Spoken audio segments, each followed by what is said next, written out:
Guys, welcome to your SGA podcast. My name is Forrest Weimer, your SAC representative, and here with me I have... Hi, my name is Kylie Von Eyck, and I'm the Student Government Association President for the Larimer Campus for this school year. Happy to be here. Hey everyone, I'm Aiden. I'm the Vice President. Happy to be here as well. And my name's Kathleen Strong. I am the full-time mental health counselor on the Larimer Campus, and I am also really happy to be here as part of the conversation. And we're happy to have you. This is a really great opportunity to learn some new things, get some more awareness around mental health, so we appreciate it. So, I guess it may be best to start off first with what's actually offered at our local campus, what we can do for our students who are, working through this troubling time right now, and if they need any sort of resources, I guess kind of what's on offer, Mm-hmm. Yeah, it's a great question. Well, we're offering individual counseling and some group counseling at the Larimer Campus, and right now it's kind of a Zoom or a telehealth format. So we're meeting with students actually from any campus as they choose to participate, but students get 6 sessions at no cost each semester that they are registered for classes. So there's no commitment, no cost. It's totally confidential, and a person could just reach out and contact me at my email or my phone number if they were interested in making an appointment, and then away you go. Yeah, for sure. And I guess we should maybe figure out how to include those links somewhere that safely. But yeah, that'd be awesome to do, and that's a cool thing. I didn't realize that other Front Range students not at our campus can also, talk with you guys as well. So. Yeah, I think this is one of the silver linings of the remote world that we're all living in right now. So we're just trying to expand it in that way. And the group that we're offering is an anxiety management, anxiety skills kind of group. So we're getting students from other campuses to participate in that group as well. I think it's more challenging once we are back on campus and everything's sort of in person. We're probably going to continue the telehealth model just because it's great access for some students who don't want to come onto campus for counseling. And we may be able to continue with some of that with students in other areas too. But we're trying to make things as accessible as possible. That's awesome. And so I remember, isn't there 2 groups for the conversations around anxiety management, COVID stuff going on right now, 2 sort of workshop type things? Yeah, last semester we did the kind of how to manage stress around COVID or coping strategies with COVID. We're not doing that one this semester only because we didn't get enough people registered for that group. And some of those folks opted to join into the anxiety management group. So, we're open to that. We're trying to poll students to find out what the interest is in these various topics so that we sort of know what to offer that feels like a fit for students. And then we're also looking into the future for possibly a grief and loss group because I think that we're all experiencing a lot of grief and loss right now. So it's sometimes a nice thing to have support in processing through that. Yeah, definitely. It's really exciting that there are those resources that are available. And there's actually there's quite a few resources available on the Larimer campus. That's all on our website. One that I think is super important as well is the food pantry. And especially you got to meet those needs of just getting basic groceries. That's obviously a step 1 sort of basic thing, right? But they're important to just kind of get out there, and I think that they're instrumental in making sure that people can be the best that they can be. Absolutely. Yeah, food pantry is great, and really I like that you're talking about it in terms of just connections on campus, because right now connection is something I think many of us are really longing for. So in any way that we can be connected on campus, even, the student orgs and other things that are happening, it's important to just maintain connection. Oh yeah, oh my gosh, like we had our in-person lab yesterday, and I was just so happy for that. Like, it was so nice, and it was weird because, like, I mean, we did have another in-person lab, so I sort of knew them in person beforehand. But it's weird, like, when you meet somebody online for like a long amount of time before, like, you meet them in person. And then, like, and then also, like, I had to go to my to the Student Life Center to talk with my advisors there. I was able to catch Mary and just like say hi, because it's just like, yeah, you really do, like, and I'm not like an extroverted person at all. I just like really needed it. Yes, we need that. Yeah. So, I guess kind of just moving forward then. So one thing that kind of came up, and I think that this is because of the last presidency and like the election year. It seems like divisiveness sort of rose, and whatever side you're on, I think that it's important to kind of take a look into, like, try to like fix these ideas, and a big part of that, I guess, is active listening and trying to just hear the other person as much as you can, which sounds like it should be easy, but it's not easy at all. And I know that with like counselors and therapists, like, that's a huge part of your job, is like really trying to maintain that active listening. And I guess kind of I'm curious kind of how you approach that, and how just how do you approach that? Yeah, I mean, it's a great skill for all of us to practice. And I don't know, I mean, one of the thoughts that came to my mind, maybe this is an example of what I shouldn't be doing when I'm active listening, but one thought that I had was, being really aware of our internal sort of mental process when we're talking with folks, right? Especially when it's a heated thing, because I think our tendency is to start planning our retort and start thinking about, well, this is what I think about, this is what I'm going to say next, rather than really focusing in on listening to the side of someone else who may see things really differently. So you mentioned before we started recording this piece, the idea of mindfulness. And I think that, to me, that's what mindfulness is really. It's become, in the United States, this culture of mindfulness is kind of a little bit feeling like pop culture or a buzzword. It really comes from practices in the East that have existed for a long, long time. And I think we've sort of, on one level, co-opted the idea. But there's a lot of great stuff in it for our day-to-day life, because mindfulness is really being very aware of our bodies, our environment, our reactions, our thoughts, these metacognitions. And, we can practice that in lots of different contexts, but I think when we are speaking with other people and it's a tough conversation, I think one part is to be mindful of all kinds of things, our posture and our body language, our facial expressions, our eye contact, but also like what's going through my mind right now that might be blocking me from really hearing what the other person has to say.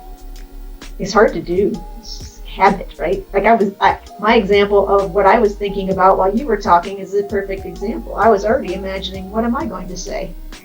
And so we have to be ever, conscious of this thing that happens to us. Yeah, it definitely is. Like, we all have our own implicit sort of biases and towards anything. Like, nobody's perfect, and we all come from different backgrounds, and we've learned different things throughout life that kind of imply these different reactions. And sometimes they don't work. Sometimes you do get delightfully surprised because you find somebody who you think believes something based upon like their personality or whatever it may be, but then it turns out that they don't, or they have a very nuanced opinion on it. And it's kind of it is one of those things where I don't know if you can ever fully get yourself out of that, right, to like be fully impartial. I don't know, it seems like sort of robotic to me at a certain point, but like you can do the best job that you can to like really listen to somebody and like really sort of uptake like, what they're saying. And one thing I really appreciate that you said is about mindfulness and like, you know, the culture around it here in the West. You know, I feel like in some ways it has been sort of commodified or something along those lines, and it's not necessarily it. Like in this book, they do have examples of it's just noticing things, you know, like noticing physical noise, and that's kind of like how you root yourself in meditation anyways, but that's what it's more about, or, you know, like understanding different thoughts that are popping up and like kind of where they're coming from. And then it kind of goes deeper into, you know, processing through like the various emotions that come up around a particular thing, which I don't think we'll have the time to get to here. But yeah, it's definitely interesting to think about what mindfulness actually is. Absolutely. Yeah, and what I think is really important in what you just said is when we are noticing these things come up, even if that's a thought, right? Another great thing to notice is what happens to my body when I have that thought. Am I getting tense? Am I getting, you know, am I having a reaction that's kind of visceral in my body? Because that, I think, can sometimes trigger, if it's anxiety, it literally will block our ability to think clearly through a problem, right? Like our higher ordered cognitive functions kind of go onto the side or shut down when we feel anxious, because that's evolutionarily built into us. That fight, flight, or freeze reaction is designed to, you know, we're not going to sit here and think about it. We just have to act, and we have to either run or fight or do whatever that is protected in that moment. So it's hugely, you know, evolutionarily bound, but it's not necessarily serving us in the best way today. And sometimes when we have an exaggerated reaction to anxiety, an exaggerated meaning our anxious response is out of proportion to what is really the threat. It's a perceived threat, but it's not necessarily what is actually our threat. So if I'm having a really hard conversation with you and I feel threatened and my anxiety increases, my brain's going to shut down. Like the higher ordered areas of my brain shut down.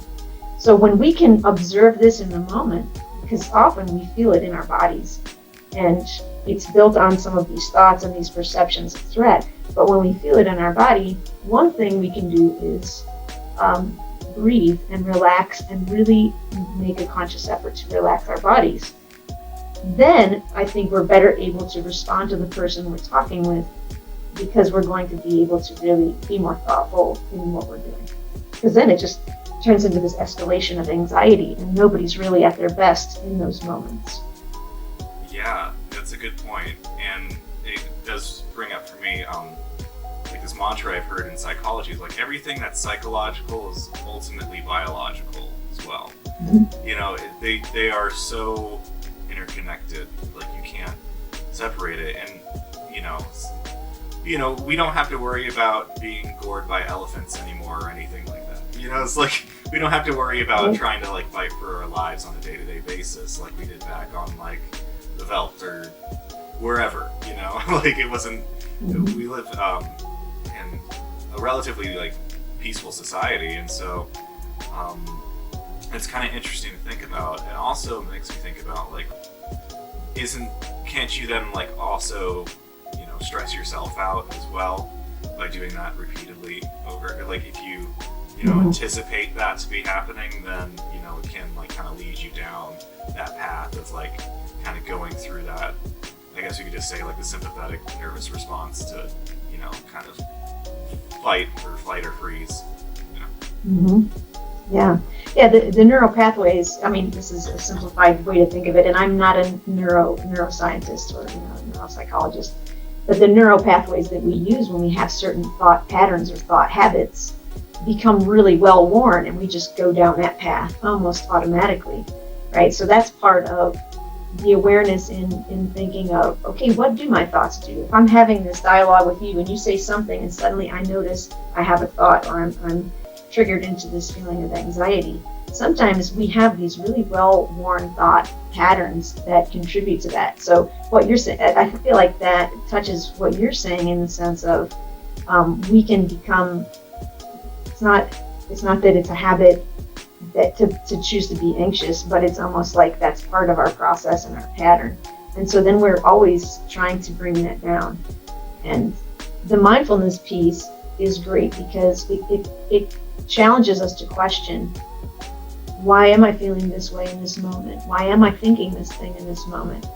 And to really step back and pause and consider that part, because I think when we're having a hard conversation with someone and they say something, lots of things are happening and to trigger different reactions that we have. And we might not have any idea why that's happening. But if we do, then we can sometimes say, oh, wait a second, I think what happened to me is I reacted this way because here's what I was feeling inside, or this is what that means to me that feels really challenging or threatening or whatever.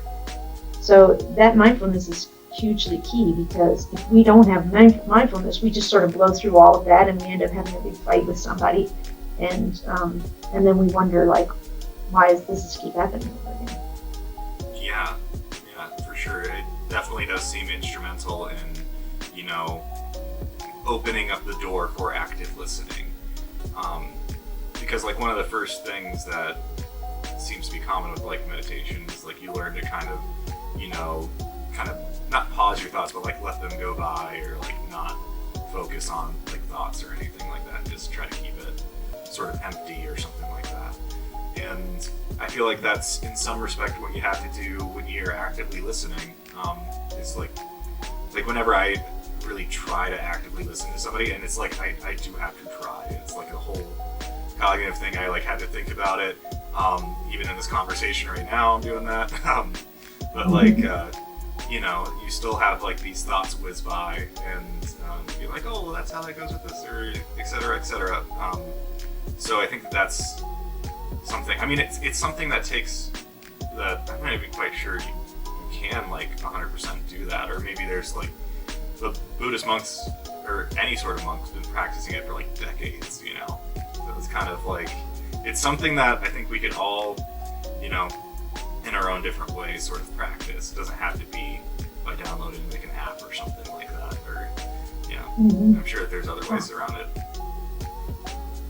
Yeah, and I really do think that we have a lot of barriers to being able to do that in our society right now as well. Like, there are lots of distractions around us. Well, a lot of our communication is in this kind of digital realm as well, right? It's tough to be a really good listener when we have distractions around us. And so sometimes taking care of the environment around us can help with that too. And taking care of ourselves. Like, I just think when we engage in tough conversations and we're working hard to be active listeners, it takes energy. It takes a lot of our emotional energy and our cognitive energy. So sometimes I think it's okay for us to take breaks from that, or to even just say that to the people that you're talking with. Like, this is feeling really hard for me right now. I want to take a step back because I want this conversation to continue, but in a good direction. And it's okay just to take care of ourselves like that. Yeah, it's very important that it does come from the self. And it looks like we are kind of approaching time here, but I think that just to kind of recap, it seems important to, really focus on like what's going on here first, not like any sort of way, just, like trying to, in a sense, just be more mindful about like maybe what's coming up as somebody else is talking, and, just putting aside that. And I think the anxiety thing is also very important, like noticing those sort of biological things that are happening, like if your chest is tightening up, or like you're taking a defensive stance, and that kind of couples in with that mindfulness. Is like being aware of like your physicality as well. I think those are super important things to at least start noticing. And then I think like once you're able to notice those things, like most people, they'll be able to kind of go from there and like, be able to be better listeners. Yeah. It puts us on a whole nother playing field, a whole nother, platform. Heck yeah. One thing I just want to throw in really fast, because I think it's a cool thing too. When I'm talking with people about an issue or a concern, whatever, also I think visualizing that thing as the topic, right? Like, I'm not pointing a finger at you. I'm not talking about you. I'm not calling you a name or judging you and your position on this. We're talking about this issue. it exists here between us. I'm talking about that, you're talking about that. It avoids us going into this space of being overly personalized about it. Like, if you don't agree with me on that, that has something to do with me and my value as a person, or vice versa, right? So I try to just visualize what we're talking about is here. It's this thing between the two of us. It's not about you, me, or you as a person. That's some real awesome advice to end on. Yeah, that's not something I thought about, like making it a separate entity so that it's not like you're attacking the person. That's a really good point. Yeah, in this political realm, we've gone so far into name calling and polarizing this judgment of who you are and who I am, and it just ends the conversation. Yeah, well, hopefully we can keep a conversation like this going. But Kathleen, I appreciate you so much for coming in and chatting with us, and I hope you have a great rest of your day. Yeah, thank you so much. I'll definitely be working on not thinking about what I'm going to say while someone else is speaking, and speaking with intention. Thank you so much for coming. Thank you. It's been delightful.